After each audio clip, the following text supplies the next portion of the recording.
to steal napkins from the McDonald's near my house to use in lieu of menstrual pads because I couldn't afford store-bought supplies. At the time, I was on short-term disability after being attacked by a patient at my job. My disability payments were barely enough to cover my rent and keep a roof over my head, leaving me with literally $0 left to my name to buy groceries and household supplies. So for months, I kept myself fed by dumpster diving at my local grocery store. You'd be shocked to see how much edible food gets thrown away every single day. So while dumpster diving limited me in variety, it never let me down in volume, and I never went truly hungry. But menstrual supplies don't expire, so they don't get thrown away at the end of the day. And it turns out that a woman's period doesn't really give a shit whether you're too poor to deal with her that month. Whether you like it or not, every 28 days or so, she's your problem to deal with once again. And it was in that moment in my life that I learned for the first time that food stamps, if you can even get them, don't cover menstrual supplies anyway. Neither does Medicaid. In fact, at least in my home state, there are 0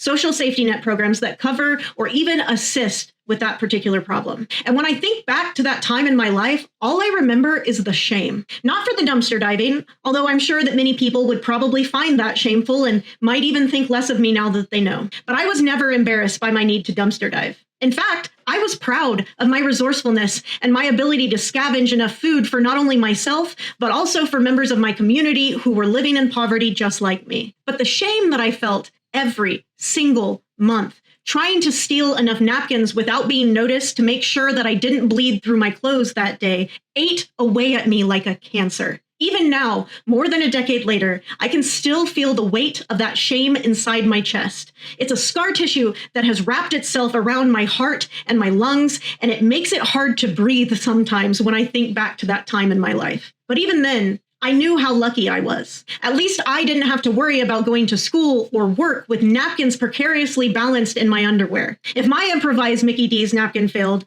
I'd only have some stained clothes to reckon with, without the added shame of an entire classroom to see them. But there were a lot of women and girls dealing with that same largely unacknowledged symptom of poverty who weren't quite so lucky. There are a lot of women and girls still dealing with it right now. And that brings me to my purpose for telling you all of this. Food pantries are a lifeline for our communities for more than just food. So if you plan on doing any philanthropy or good deeds this upcoming holiday season, please consider donating extra menstrual supplies to your local food pantry as a part of that. I promise you that there is a young woman somewhere in your community that desperately needs that help. And you could be the one to save her from a lifetime of carrying the shame inside her chest of stealing napkins from the McDonald's next door.